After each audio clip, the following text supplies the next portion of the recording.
Morgan. And I'm Jake, and this is Neverland Navigation Radio. Good afternoon, ladies and gentlemen. For the comfort and safety of those around you, we ask you that you refrain from flash photography and video lighting. Put on your 3D glasses as Neverland Navigation Co. proudly presents our farewell to Jim Henson's Muppet Vision 3D. Should I clap? I want to cry. It's a little bit of both, isn't it? Yeah. Yeah, today we are kind of saying goodbye to a favorite of ours at Disney's Hollywood Studios, Jim Henson's Muppet Vision 3D. Very sad times. Very sad times, but it is a bit of a celebration because it's had a very long, happy life that it's enjoyed at the theme park, and we already kind of did a little grieving for it.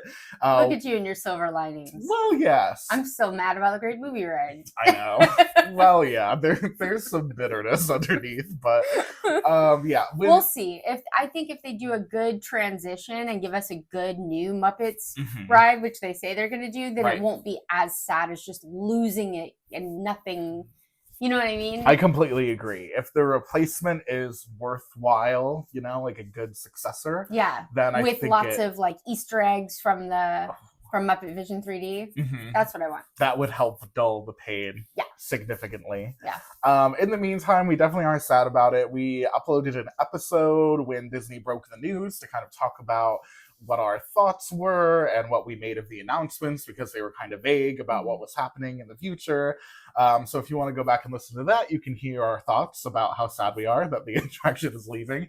But today we're going to do something a little bit different, which is go through kind of the full history of the attraction and talk a little bit about, our memories on it and stuff like that. So it'll be a bit more of a fun episode, I feel. Okay, good. Yes, we're going to keep it upbeat the way that Kermit would want us to. Yeah. Yeah. All right. So before we dive into the history, we did want to say thank you guys so much for joining us. If you would like to help support the show and keep us going doing Disney history videos, top 10s, and all kinds of fun things, then you can, if you're on an audio platform like Apple Podcasts or Spotify, subscribe to the show and leave a review. Helps us out a lot, helps us keep going. And if you would like to see the visual version of the show on our YouTube channel, Neverland Navigation Co., we upload it for free every single week, and we would love to have you subscribe to the channel, like the video, and leave us a comment. I highly recommend the visual version this week because we have some silent partners as guest stars, and you should see who's here. It's a lot of fun. Yeah. If you are thinking about taking a trip, whether it's to catch Muppet Vision one last time or whatever, Disney trip, cruise trip, please consider sending me an email at neverlandnavigationco@gmail.com. because I am a free-to-you travel agent. And when you book a cruise or you book a Disney trip, you are already paying for a personal travel agent. It's baked into the price whether you use one or not. So if you're not letting a travel agent help you book, you're basically wasting money. You're not getting the services that they're, putting money out there for you. Right. Anyway, I just would love it if you emailed me at neverlandnavigationco@gmail.com. I'd be happy to help, answer questions, and you get free trip t-shirts custom from me before your trip. Yeah, absolutely. Maybe each of you could be a different Muppet. Yeah. That would be fun.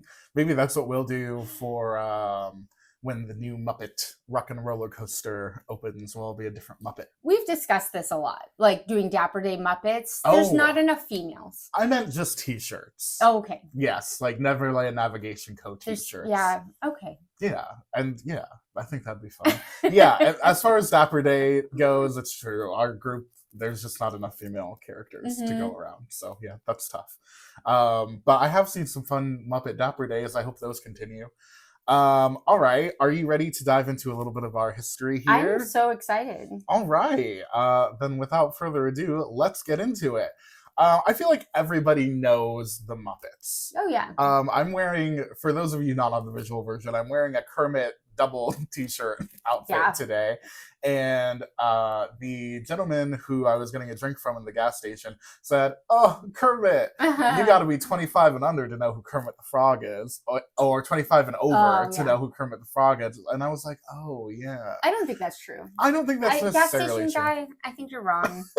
because You of think Disney. Kermit's more famous than that? Yeah, I Yeah. do. I don't even think you need to have seen a Muppets show or movie. You know what I mean? I just think he's kind of around. Am I wrong? Am I wrong, people? My he's a famous 18-year-old loves the Muppet movies. Oh yeah. I guess it doesn't hurt that we're like Disney super fans. So No, and the newer Muppet films are not particularly old, so they kind of reinvigorated the franchise a bit. The other day, Bailey and I had a sick day, stay in bed and watch a movie. And Bailey was like, "Which Muppet movie do you want to watch?" And I was like, "I want to watch the one with Jason Segel." The newer okay, yes. Yeah, did I say his name right? I think so. Okay, cool. The Muppets 2011. Yeah, I didn't realize I hadn't seen it until I was watching it. And then I was like, I haven't seen it. Yeah, and I was just like, let's watch this one. And then Amy Adams was there, and I was like, why are we calling this the Jason Segel? Or what did you think? Did you like it? I loved it. Have you seen the Most Wanted one, the sequel to that one? No. Oh, you should watch it. I will. Oh, yes. But that movie kind of touches on them thinking that they're only for a certain older generation. Yeah. And then then it seems like they're not really. I agree. I feel like they do have a lot of cultural staying power.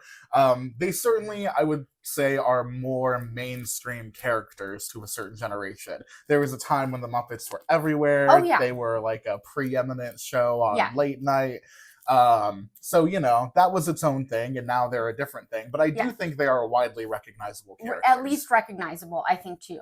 And I think, like, there are cartoons from my parents' generation that I may have never seen, but I could still tell you the name of the character. And they've at least got that going for them with the kids, I think. Totally. I completely agree. Yeah, especially if it's a Disney Parks kid. But anyway, go on. Right. I'm arguing with this gas station guy. And he's not even here. All right. No, I appreciated his enthusiasm for Kermit. It actually makes me smile that when I wear Kermit the Frog stuff, usually someone will be like, "Oh, Kermit." You should have been like, "I'm 22." Just to mess with him. Yeah. Jake's not 22. I'm not. Yeah. Once you were. This is my sixth time being 22. All right. So the Muppets I started that because the Muppets are iconic puppet characters is the first line of this, which I think is true. And they originated from Jim Henson in the mid-50s. They debuted on a local Washington, D.C. television show called Sam and Friends. Which I don't think a lot of people have heard of, but that's the first time that there were Muppets. And then they gained prominence when they became characters on Sesame Street in 1969, which I think was a lot of people's first exposure to the Muppets. So weird. Sesame Street. I don't get how those are two separate things. What? Muppets and Sesame Street? Yeah. Well, the Sesame Street is a collaboration with the Children's Television Workshop, and they work together to provide the programming for Sesame Street to PBS. Yeah. Which is like funded. Was it also created by Jim Henson? Yes. Yeah, that's what I thought. Is it Henson or Hanson? Henson. Henson with an E. That's what I thought. Yeah, so that is like 50% Jim Henson Productions, 50% the Children's TV Workshop. Got it. So that's kind of their own thing for PBS. And then later, they starred in their own variety show, The Muppet Show, which debuted in 1976. And I think that's a pretty recognizable property for the Muppets as well. I think most people know at least about The Muppet Show. It was kind of a variety show format where they would have different celebrities come through and do interviews and participate in these like really zany sketches. Kind of weird, musical numbers. The Muppet Show was very weird. Yeah. Very like... I think zany is a good description of the energy of the Muppet Show. But I think it's iconic for a lot of reasons. I think the opening is very iconic. Oh, yeah. The song. Yeah, the start of music, like the lights. I think that whole theme is very iconic. And the big proscenium and the Muppet Show logo with Kermit coming out of the O in the beginning. Yeah. Phenomena. I think all of those things are so iconic. Pigs in Space started there. The waltz scene. I think so many of those skits were iconic. And I think that nowadays, all of those things would be like viral TikToks. You know what I mean? All those little skits. It's like I could see how it was must watch television at the time. So by the 80s, the Muppets were at the forefront of American entertainment. The popularity of the Muppet Show, along with the staying power of children's programs like Sesame Street and Fraggle Rock, made the Muppets a household name. The company was not without its struggles, though, because Jim Henson films like The Dark Crystal and The Labyrinth were met with lukewarm reception at the time, although now I think we kind of think of them, especially Labyrinth, as like classics. Yeah. Um, but yeah, at the time, like critical and box office reception wasn't as great.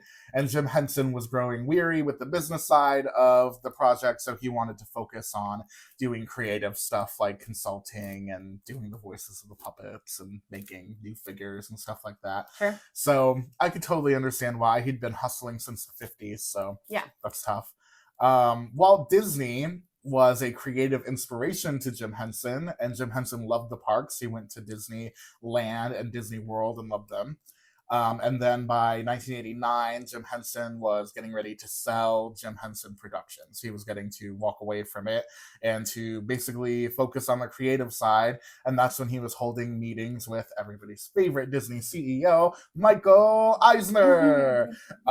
Disney was basically offering to buy the Muppets, and then they would keep Jim Henson on as like the creative director on a retainer for like 15 years. Sounds like exactly what he would want. It did sound exactly like what he wanted, and he felt safe giving the Muppets to Disney because he really respected them for their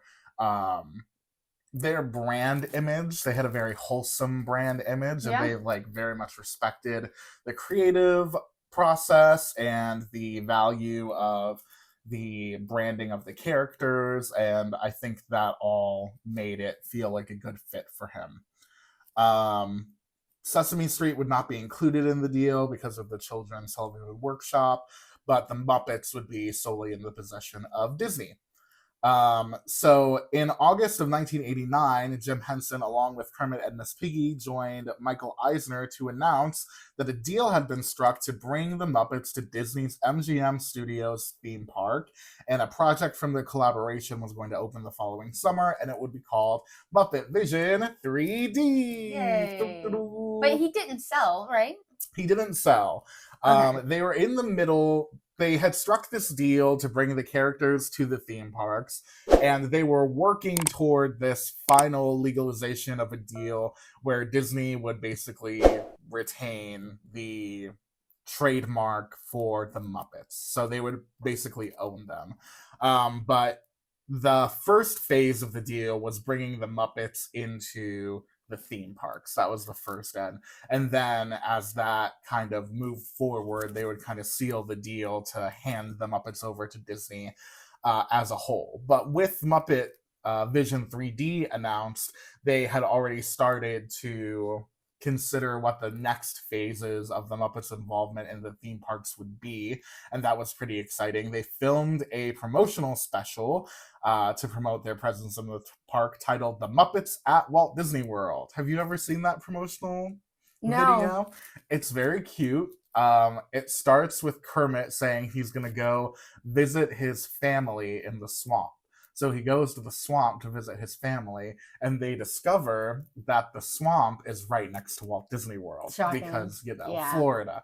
And then the Muppets decide, well, we should visit while we're in town. And they Miss Piggy rides Big Thunder Mountain, and they ride Star Tours. They take over the parks. It's very cute. That's cool. Yes, very cute. Very I'll old watch school. that later. Yeah, it's very fun. Everyone should take a watch. It's a lot of retro fun. So that was actually Jim Henson's last completed project before his death, was that promotional film that they shot, because just 2 weeks later, after that film debuted on March 16th, 1990, Jim Henson died unexpectedly due to toxic shock syndrome that stemmed from a bacterial infection.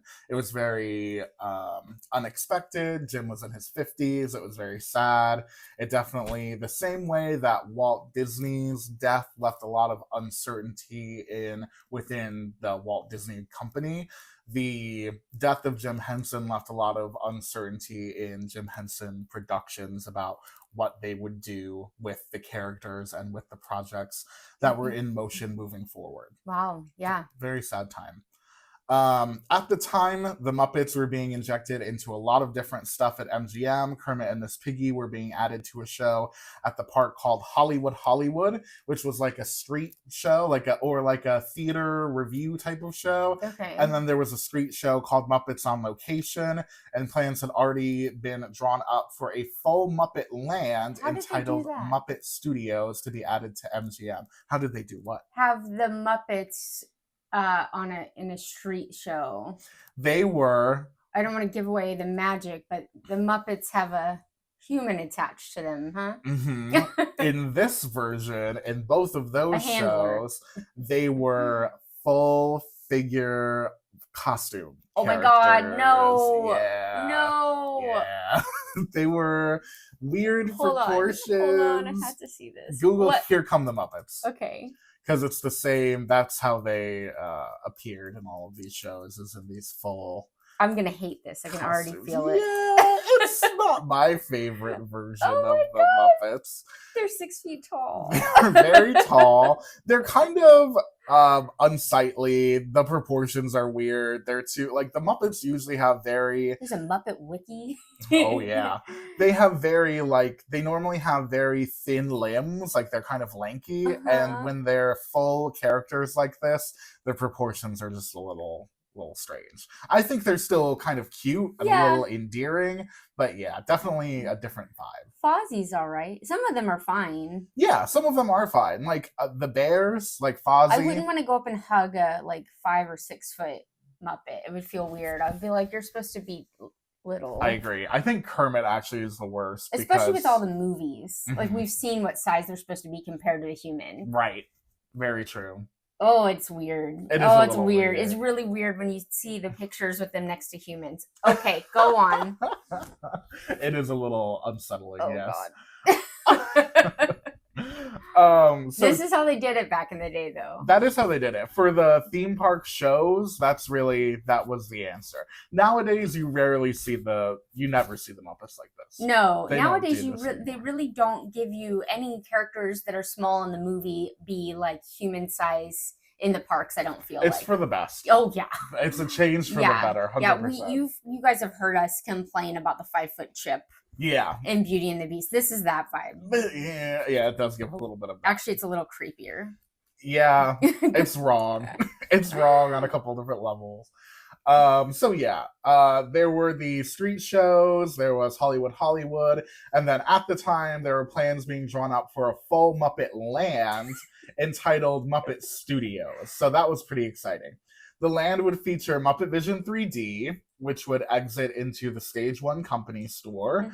And then there was also a restaurant called the Great Gonzo's Pizza Pandemonium Parlor, which would display some Muppets artifacts and costumes, and meals would be delivered to guests by animatronic racks on track beams above each table, which is very unique. This was a plan. This was a plan. Got it. For the Muppet Studios land.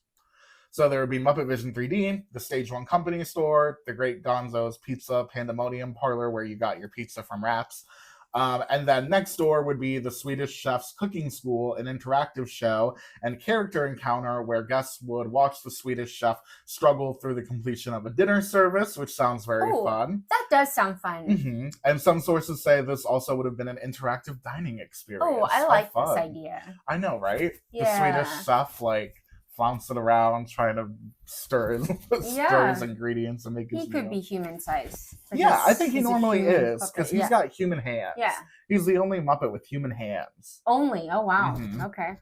The cherry on top of this conceptualized to land, chop and stuff. He's got to have opposable. He can't have puppet hands. How's he gonna toss a pizza dough? Yeah. The cherry on top of the land would have been the Muppets movie ride, which would have featured beloved scenes from Hollywood classics being ruined by the Muppets. It's like if you're familiar with, on the outside of Muppet Vision 3D, there are a bunch of posters that line the walls of the exterior queue that are Muppet parodies of movies, and it would have been like those posters come to life. So there's concept art for a Frankenstein scene where Beaker plays the role of Frankenstein's monster and he's getting electrocuted. And there's a Peter Pan scene where Kermit the Frog and other Muppets are being like hoisted above the set by ropes, but they're like swinging into the set and they're popping through the backdrop and all that kind of stuff. Yeah. I think this would have been adorable. Amazing. It's like all of my interests in the same thing. Yeah. So I'm kind of sad. What was this going to be, though? Did you say a stage show? The Great Muppets Movie Ride. So this would have been a ride. Good. Yeah. The only ride in the land. Fun. Yeah. Very fun. The concept art, if you want to Google, everybody out there, Great Muppets Movie Ride, it's very fun to look at the concept art because you really get to see like full fleshed out illustrations of what the scenes would look like, and it makes you wish it had happened. There's a Pigs in Space one that's like sci-fi, but I think the most widely circulated one is the Beaker Frankenstein one, which is very cute. Okay, cool. So many of the buildings for these attractions were constructed to open alongside Muppet Vision 3D, but the legal fallout following Jim Henson's death led to the cancellation of the themed Muppet experiences in the land, apart from the nearly completed Muppet Vision 3D. So they were building all this stuff, but then the deal that would allow Disney to fully acquire the Muppets fell through, and so we got a lot of the buildings, but then they were transitioned into other things. So the Great Gonzo's Pizza Pandemonium Parlor would become a standard Italian restaurant called Mama Melrose. The Swedish Chef's Cooking School building was originally used as a film prop exhibit, but would eventually become a restaurant loosely themed to Pizza Planet from Toy Story. I don't know if you guys remember that. And then it became Pizza Rizzo, which we have today. The first Muppet project to open after Jim Henson's death would be Here Come the Muppets, which is what traumatized Morgan just a little bit ago. It opened on May 25th in 1990. It was like an on-stage review type show with the Muppets as full-size costume characters. And each show, the Muppets, what would happen in the show is the Muppets would crash through the wall of the theater in a monorail, and then they would perform covers of popular songs and like comedy routines. All right. It was like a holdover show. It only lasted until 1991, so it only lasted for 1 year. And when it closed, it made way for The Voyage of the Little Mermaid. So that's what used to be in that space all those years ago. And it has been The Little Mermaid all that time, except for the past, 5 years that it's been closed. Oh, I thought you were joking. You're not. I think it might actually be. Yeah, I think it closed with COVID and just didn't reopen. Yeah, so it's been at least 5. Making way for the new version, which opens this month. So yeah. The shows were created last month by the time you hear this. Oh yeah, by the time you hear this, check out the new Little Mermaid show. The shows were giving guests Muppet-themed experiences while they waited for the full Muppet Studios land to open, but then once Jim Henson died, the Henson family was left control of the Muppet characters because the Disney deal had not been finalized, and the family seized the opportunity to shut down any further development of theme park attractions created using the Muppets brand. So the family said, we want to protect the Muppets brand, we don't want to go ahead with this Disney deal, which was very criticized at the time. The deal was criticized? Yeah. Why? Because people who had worked on the Muppets land and people who were excited for the Muppets land were like, I get wanting to protect the Muppets characters, but it seemed like this was what Jim Henson wanted, was for all this Muppet stuff at Disney World, so it was contentious at the time. Even Muppet Vision 3D was set for cancellation until Frank Oz, who I don't know if you all know who Frank Oz is. He's a very famous puppeteer. He was Jim Henson's right-hand man. He's the voice of Yoda. He had completed the project after Jim Henson's death, being Muppet Vision 3D, and he took no compensation for his contributions. He showed the film to the Henson family and asked them to allow the attraction to open, which they agreed to. And that's the only reason we have Muppet Vision 3D. I mean, worst case scenario, it's still good advertisement for the Muppets if you're going to keep, you know what I mean? I know. Like, you want to keep the Muppets alive. I think this is a big reason of why a lot of kids do know who they are. It was my first exposure to the Muppets. My love for the Muppets begins at Muppet Vision 3D. Yeah. Yeah. So yeah, I definitely think it was a good move because look what they did. Yeah. They got all of us on board. I didn't see many. I didn't absorb much Muppet content except for the ride until I was an adult. Yeah, I think a lot of people are probably on that same train. Yeah. But we loved the show. Yeah. I mean, it's such a fun, 3D experience. Yeah. So Muppet Vision 3D opened on May 16, 1991, which is exactly a year after Jim Henson passed. Jim Henson had been the director of the show until his passing, and it was the final project that he ever worked on, was Muppet Vision 3D.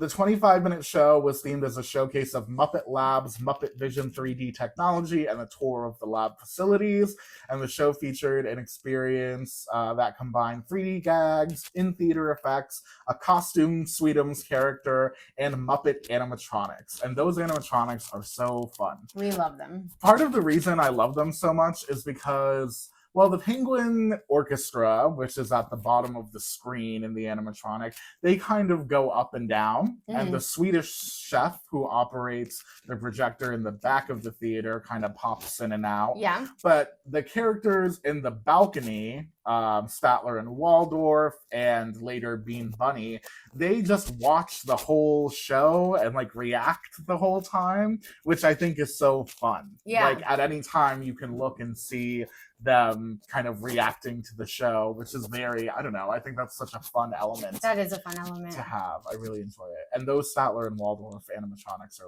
my favorite. Yeah, they're so funny. So much. So the attraction was well received. It was popular at its opening, and it was seen as a fitting tribute to Jim Henson, whose name was displayed before the title of the attraction in all materials: Jim Henson's Muppet Vision 3D. There have been several changes to the Muppets area of Disney MGM Studios as the years have gone by. Like when Muppet Vision 3D opened, its facade featured a large Kermit the Frog hot air balloon, which has since been removed. I miss that hot air balloon. Yeah, so cute. So much. You could see it from basically all over the streets of America. Yeah. I loved seeing it. There were several murals and quirky design features that once adorned the surrounding buildings that have kind of vanished over the years. And even the title of the attraction was changed to remove Jim Henson's name in 2004 after Disney legally acquired the Muppets. It took them all that time to get their hands on the Muppets. They were actually not the first company that the Henson family sold the Muppets to. They originally sold them to a German media company, and then that company sold them back to the Henson family, and the Henson family then sold them again at a lower price to Disney. What is wrong with them? I don't know. They definitely have faced a lot of criticism for how they handled the brand, and Disney's facing a lot of criticism now. It doesn't make a lot of sense. You know what I mean? Yeah. You're saying Disney's facing criticism for how they're handling them now? Yeah. Because they're closing this ride or for other reasons? Because they're closing the ride and because they've used the Muppets very sparingly throughout the years of their ownership of them. Is Disney the one making the new show? The Muppet show that we watch sometimes, the one that's the adult one, the Muppets, that one, Disney was responsible for that. That's out now, right? That was canceled a couple years back. I think there were 2 seasons of it. It's new to me. The most recent thing that they created was that Muppet Mayhem show, and I think that only got 1 season. So okay. The Muppets, they've had some legal problems, unfortunately. They've gone through they've changed hands quite a few times. Yeah, that's too bad. So there have been a lot of changes. The area itself was once part of the Streets of America section of the park, which was made defunct in 2016. Then from 2016 to 2017, the area was called Muppets Courtyard before changing its name once again to Grand Avenue, which is what we have now. The area lost a lot of its zany Muppets flair. The characters have popped up from time to time, though, including in the Muppets Mobile Lab experience at Epcot.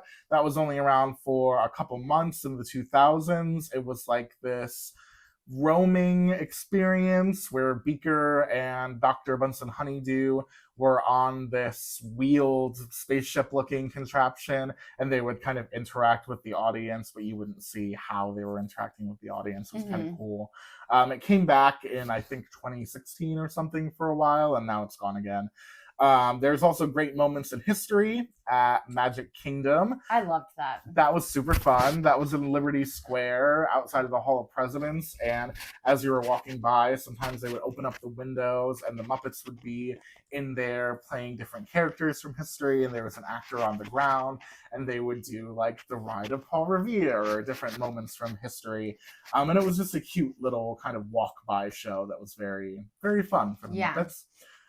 That has since ended with COVID, though. And then there's also the Regal Eagle Steakhouse in Epcot, which Smokehouse. Oh, sorry, you're right. Smokehouse, which is named after Sam Eagle and has some vague Muppet theming throughout. Loosely, yeah. Yeah, very loosely. Yeah. And then there's the annual Muppet Flavor Lab at Epcot's Food and Wine Festival and the Odyssey Pavilion, which is just like there's a video of Professor Honeydew and Beaker in there and some theming for them. And a pickle slushie. And yeah, they sell weird food, like a pickle slushie. Yeah. I think like 5, maybe 8 years ago, there was a different Muppets like drink thing for one of the festivals that was in a different location. I vaguely remember. But anyway, yeah, they do pop up in the festival sometimes. Yeah, they pop up here and there. The Muppets, not the pickle thing, but everything else they have there, it's like buffalo wings and stuff like that, is one of my favorite festival foods for whichever festival that's for. Arts? Food and Wine. Is it? Oh, wow. Arts, they have Figment in there. Oh, right. That makes sense. Right. The Food and Wine. Well, good, because that's there longer. Yeah, it is there longer. I think that is a good use of the Muppets. I think that's very fun. I like the photo op that they set up in there. You take a photo and then they put Honeydew and Beaker in it. And it's like you're like behind a lab table with them. It's very cute. And then Kermit and Miss Piggy, you got to see this, are in a show in Jollywood Nights every year now at Hollywood Studios. That's a great show. It's like a holiday review type of show. Yeah, and I associate the Muppets with the holidays a little bit because actually now that I think about it, the Muppet content that I did consume as a child was the Muppet Christmas Carol. And then I feel like when I was a kid, I don't know if it was McDonald's or it was just little plushies that I got that had them in their Christmas outfits. Ooh, and I loved that. I love that too. So cute. They are great for the holidays. They're such a good family. They've got great holiday outfits. Very classy. Very true. And I think their holiday outfits for the Jollywood Night Show are some of my favorites. Yeah. I love them. I hope to get to see that show one day. Morgan's gotten to see it. I'm very jealous. It's in the Beauty and the Beast stage, which I think that stage is based on the Hollywood Bowl. So it's got that old time Hollywood vibe to it already. And then that's very much the vibe of the show. Yeah. And I think that's such a fun use of the characters. Yeah. In a show like that. This takes us to where we're at now, which is last year in 2024. Guests began to share concerns following 2024's D23 event. Yeah, and I didn't believe them. I know. I was really sold on they weren't going to take out our Muppets. I was hoping against hope. They had just updated the theater. Yeah, they had recently put new seats in there. They rehabbed all the seats and they added a new projection effect for the Waldo football team section of the show where he like explodes into a million different little Waldos. Very cute. I feel like Disney a lot of times one group doesn't talk to the other group. You know what I mean? And this group is like, hey, let's update the Muppets. And this other group knows that they're going to change it, but they're not communicating. So I think sometimes it's like executives high above them make these decisions that are like, well, yeah, we just did all that rehab, but Monsters Inc. is going to make more money. So who cares, you know? Yeah, but if they knew that before... I think it's like a last minute decision. You think it's last minute. And I think that is bonkers. That's wild. Yeah, I agree. Yeah. Bad on you, Disney. Yeah. I think that's foolish. I also think that was like giving us hope as Muppet fans, and that definitely did not pan out.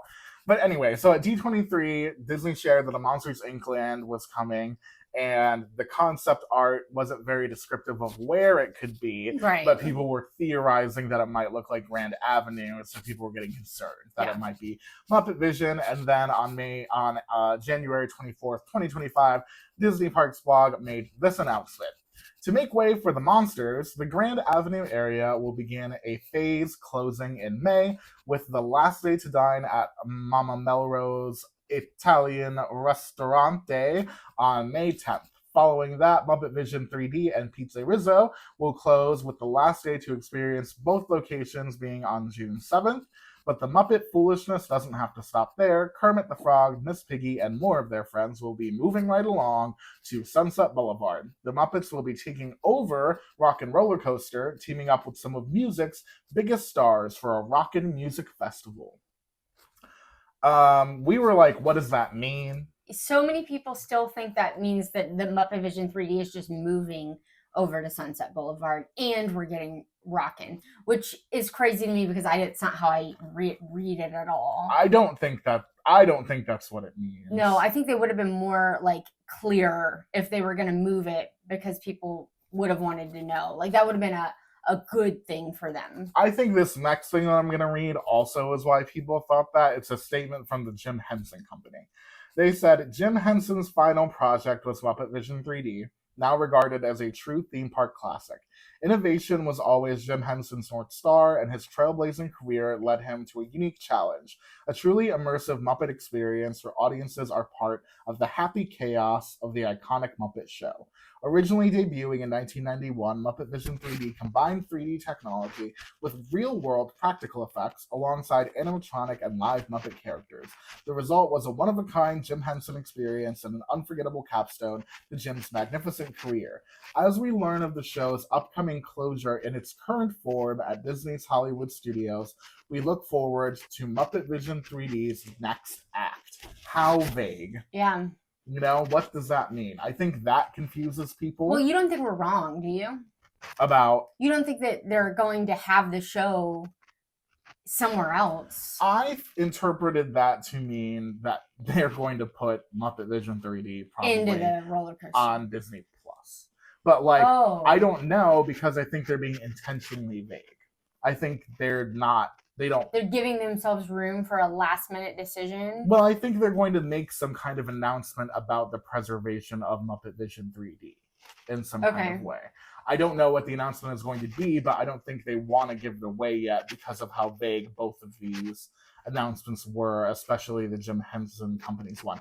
We look forward to Muppet Vision 3D's next act. Yeah, that's so weird. So weird for a closing attraction. Mm-hmm. You know what I mean? So I do think it will live on in some capacity by that statement, but exactly what could they make be, Rock and Roller Coaster a 3D roller coaster? Is that possible? And that's what they're saying? I don't know. Maybe. Is there anything like that? Where you've got 3D glasses on while you're on a roller coaster? I think there may be. There's definitely VR roller coasters where you have a headset on. Wild. That sounds so uncomfortable to me. Well, it makes a lot of people sick, so I hope that's not what it is. But I also don't. This says we look forward to Muppet Vision 3D's next act. That to me doesn't necessarily say we're going to put Muppet Vision 3D in a roller coaster. It sounds more to me like they're going to move the film into either a new medium like Disney Plus or a new location. I'm not. So you're saying you think there is some little teeny possibility that they'll move it and we can still go see it? I think the much more likely of the two scenarios is the Disney Plus thing. Without 3D glasses. Yeah. Like a special where they're like, this is how Muppet Vision 3D was made, and then they show some type of augmented form of the attraction. Next act would mean something different, right? Muppet Vision 3D's next act. I would think if they were saying the Muppets next act, I think that is Rock and Roller Coaster. 3D, yes, that's why the 3D thing throws me off. Muppet Vision 3D, the name of the show, Muppet Vision 3D's It'd be next funny act. if somebody just messed up.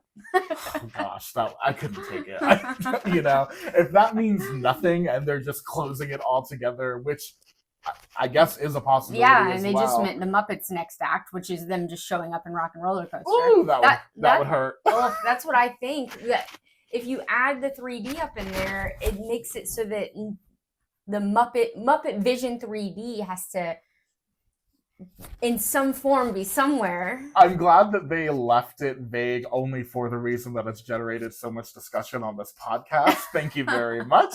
But it does make me nervous, you know. I don't think they want us to know what it means. I would love to hear from the people out there in the world what you interpret this. Any lawyers out there who want to help us interpret what this statement could possibly mean? Because I do think they kind of left it up in the air for us to kind of scrounge around. Well, I got in an actual conversation with somebody where they were like, "Oh, I'm pretty sure that this means that they're just taking the whole thing and they're going to put it in that theater over where the cars are right now." Yeah, we talked about that on the podcast. I was like, "What? That doesn't that's so crazy that you're saying this to me because I just never even thought It sounded to me like, okay, bye. You know what I mean? Like it didn't sound like. I just feel like they would have said, you know, we're moving. It's not gone. We're not going anywhere. We're just moving. I know. It's weird to say as we learn of the show's upcoming closure in its current form. Right. At Disney's Hollywood Studios. Not in its current location. Yeah, in its closure in its current form. Right. So what will the next form be? Right. Weird. If they wind up just moving the whole show to a theater in Cars Land, then this will have been so unnecessarily dramatic, negatively dramatic. Maybe they're doing that thing where they tank the market only to bounce it back up to get their approval rating higher. Mm-hmm. Maybe they're pulling some type of PR stunt that will make us all super happy. But honestly, I don't think it's that. I think this is They haven't done that in a while. No. And I think this is Disney Plus language, you know? And also in the longer version of their statement from the article I read, they said that they were looking for ways to preserve the film. And to me, the word preserve indicates Disney Plus. Yeah, I stuff. just feel like they couldn't do that without giving us all 3D glasses. And even if they did, even if they were like, we're going to send every Disney Plus subscriber 3D glasses. Like Shark Boy and Lava Girl. Yeah. And those 2000s movies where they send you. I think they did that for Hannah Montana. And they could do that, but would it work? And don't you would need a they special do that TV? for Muppet Vision 3D? I don't know, maybe. Yeah, maybe. I don't know. It's weird to imagine what this could mean. Anyway, we look forward to whatever it is or is not, I suppose. Well... Unless it means nothing. But yeah. Why would Disney say we're looking for ways to preserve the film, and Jim Henson say we look forward to Muppet Vision 3D's next act? Why would they both say something like that? Well, it's not going to be nothing. It just, hopefully it's not disappointing. Yeah. Hopefully it's not just, we slapped some Muppets on Rock and Roller Coaster. I hope you're happy. And we're like, no, we're not. Thank you. We said in the last time we discussed this situation, and I think it's still true now, that would be the worst. That would be the worst scenario. And if you look at this wording, it would be like we were lied to. That would be outrageous. Yeah, that would truly be outrageous. Right. I hope not. I would need a lawyer. So I know that would be the end of my time at Disney World. Let me tell you that. No. To dangle the Muppets in front of me and then snatch them away. How rude. Yeah. So we're hoping for something substantial from that. Would be great. Anyway, we've loved Muppet Vision 3D for as long as we can remember. So its closure is very sad. I have great memories of the show, though. I feel like everyone who I've been close to has been in Walt Disney World with me and has watched Muppet Vision 3D with me. Yeah, it's I take everyone on that. It's a Jake experience. Yeah, it is. If you want to be in my orbit, we're going to watch Muppet Vision 3D. Yeah, every time. It's just the way it is. Yeah. It's I have a lot of fun pointing out random trivia. Oh, I've learned so much. I've learned so much going to Muppet Vision 3D with you. Have you told our audience about the head? The head? Oh, I don't think I have. I don't think you have either, and you definitely should, because even if you watch this, can you watch this on YouTube? Yeah, people have filmed it. Is it any good? Yeah, it's viewable. Right. Okay. It's no Disney Plus exclusive. Okay. I'm worried about you being okay with that, because I'm like, if they just put it on Disney Plus, and then slap some Muppets on the rock and roller coaster. I don't know that that's going to check all the boxes. But anyway, please tell the people. Yeah, so if you have the opportunity, I guess you probably won't. You won't. At this point. To see Muppet Vision 3D, then you should look up Muppet Vision 3D on YouTube and check out the show. There is a scene where Miss Piggy is singing Dream a Little Dream. And well, I think we're going to air this on Monday, so you might have a couple of days. Oh, yeah, you might just have like the tiniest little window. If you're local or you want to call me up and I'll get you a last minute plane. A last minute trip. Yeah. Let's see what hotels are available. Yeah, if you want to look this up on YouTube or you happen to be able to go, pay special attention to Miss Piggy as she's finishing up her musical number. She's being bothered by Bean Bunny, who's got a fishing pole with a bee on it and all kinds of stuff. There's a moment where there's a jet ski and Miss Piggy gets pulled into the scenic lake that she's performing by. And if you look really, really close and you keep your eyes trained on Miss Piggy. And I had to watch 3 times after he told me before I could see it. Go on. Now I can't not see it. Right. It is one of those. You can see Miss Piggy's puppet body detach from her puppet head, and her body is pulled into the lake by the jet ski, and her head with wig and hat rolls backwards into but you can't see all that because it's a split second. It is very, very you just fast. have to know all of that is happening, but you see one thing go one way and one thing go another. Yep. Yeah. You can tell what's going on. Yeah. Yeah, and I love pointing that out to people who don't know that Miss Piggy gets decapitated. It is wild. I never noticed it in my childhood. Only as an adult did I come across this information. Yeah. So that's very fun. There's a lot of really fun stuff in the pre-show areas as well. That's always super fun. You point out something new every time we go. I love being in there. Yeah. I love being in there because there's Muppet stuff everywhere. And a lot of it is such a deep cut Easter egg you could not know. You know what I mean? But Jake does. Yeah.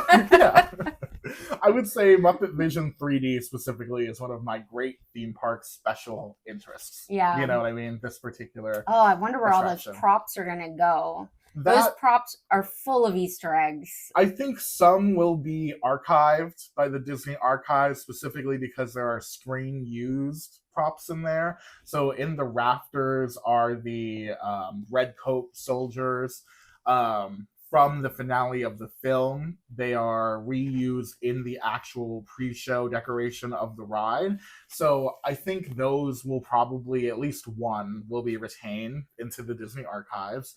I do think they will destroy most of the other props, which is very sad and very Maybe it'll wind up in the queue for Rock and Roller Coaster. Oh, that would be... I don't know why it wouldn't, actually. That would be amazing. Yeah. I would love that. They've got a lot of... Well, that queue is pretty... bleh. Yeah. The Rock and Roller Coaster. But it's also very, studio themed. So, having props around, I think, would be Maybe they could turn the normal. pre-show into a 3D Muppet experience. Oh, that would be cool. I'd be down for that. But would you have glasses for a pre-show? That would be interesting. I don't see why not. Yeah, maybe they'll do that 2.5D technology. What is that? Talking about. Well, with projection surface mapping. Wow, we're getting technical. Not You're really. a scientist now. Muppet Vision, not Muppet, Mickey and Minnie's Runaway Railway. You know how all the scenes have a lot of depth because there's a lot of different surfaces they project onto? Yeah. Disney's calling that 2.5D now. So I don't know if they would get that fancy for a pre-show. I don't know. So does that mean the castle projection show is 2.5D? Oh, yeah, I guess so. I guess so. Maybe, yeah. Yeah, that actually, I would say yes by their own definition. Okay. Kind of fun. I hope some of that remains. My favorite, there's so many good things from A Net Full of Jello, which is a tribute to Annette Funicello, who is a regular guest on the Muppet Show. My favorite thing in there is there's this portrait that's hanging from the ceiling of a Muppet that you've never seen before, and it's just some guy. But if you know, then you know that that's the Muppet version of Jim Henson. It was created just for the portrait, and he's dimly lit, just watching over the whole thing. And that sounds a little creepy. Well, but because it was his last project, very ghostly. Yeah. Because it was his last project, and because the Muppets were his life's work. To me, it's very touching that that has stayed in there. Yeah. So I hope that is archived as well. Or put into the queue of Rock and Roller Coaster. That would be even better. Yeah. That would be even better. Yeah, so anyway. So fun. That's it. That's what we've got for the Muppets so far. Who knows what will happen next? I'm so nervous. We're going into the great unknown for the Muppets. I have very low expectations, unfortunately and fortunately, I guess. That's usually when I'm most impressed with Disney is when I go, well, with anything. Yeah. Is when I go in with low expectations. It is a gift that we're getting anything at all. Because this so easily could have been like the on end. The silver linings today. Well, I've been thinking about it a lot. Especially with how much you love the Muppets. Yeah. As the time comes closer to it going away, I feel like... I'm glad you're not mad. I'm not mad. I was very sad at the beginning. Yeah. I was like hurt. Yeah. I would say. Yeah. But as time has gone on, I feel like I have been more and more grateful that they announced the closure so far ahead so that we've had plenty of time to say goodbye. And also that it has stayed open We have gone a bunch. We have gone so many times. And I'm grateful that it stayed open for as long as it has. Well, and that it is getting something else. Because honestly, this could have been the first step in the extinction of the Muppets. That's what I'm saying. And it would have happened. You know what I mean? Right. Because if you take away the ride and you take away, well, the whole area, the whole Muppets area, there's really nothing left except for the occasional thing. And then it's like the Rocketeer, who has like one jetpack hidden in a corner of Hollywood Studios next to a slushy machine. Yeah. And you're like, hey, I think that's something that existed once. You know what I mean? Yeah. And I'm really glad that's not happening to the Muppets. They're not gone. Yeah. They're just going to be somewhere else. They're still headlining something. Yeah. That's very exciting. It's impressive. Yeah. Even if it, we don't know what it's going to be yet, so our expectations are low, like you said. But just like you said, the fact that it's not extinction, like the mass extinction of the Muppets, I think we take that as a win, you know, for what it is. That's the way that kids will get to keep knowing. That's the way the life continues. Yes, and people love Rock and Roller Coaster. It's a popular attraction. So the fact that it will, it will be ridden often with Muppets theming. If they make it smoother. Oh, that would be cool. Gosh, can y'all retract that while you're in there? I mean, I know it's unlikely, but I didn't think they were going to do it to Thunder, and now we can see that they're doing it to Thunder. So and we've been asking for that because Thunder is so rickety. I feel like I'm just gonna fall. It's like not even a scary roller coaster, but it's scary in that you think something's gonna go wrong unintentionally because it's so rickety.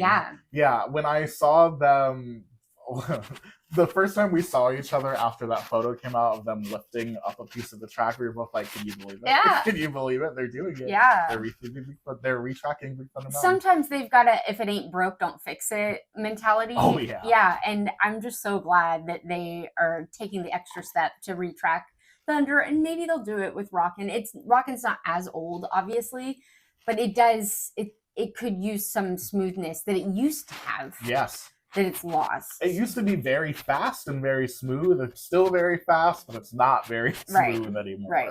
So yeah, that would be very cool if they could figure that out. And it's a minute long. I mean, it's like literally a minute and 15 seconds. So that means the track can't be that long, right? right. You would think. It's just a little. You take a couple pieces out, you smooth them out, you put a couple pieces back. Yeah. Easy. Yeah, hopefully they don't have to open the whole building or whatever. I don't know how that works.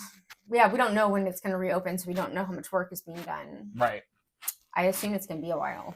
Yeah, I would too. As someone who loves Rock and Roller Coaster, like one of my favorites of all time, and someone who loves Muppets, I gotta say, I could be persuaded to love this attraction if it's great. I just hope you might love it if it's mediocre, right? I probably will be happy it exists either way. Yeah. But yeah, I would obviously much prefer it to have time and quality put into it, obviously, yeah. I'm hoping for not bad. Yeah, that's an appropriate level of expectation, I feel. Not bad, would be great. All right, anything else? That's it. No? All right. Well, thank you guys so much for joining us for coming to see this demonstration of Muppet Vision technology. Enjoy the rest of your stay and come see us again sometime. Yeah. I hope you guys have enjoyed our little history of Muppet Vision 3D, and we will see you on our next adventure. Goodbye.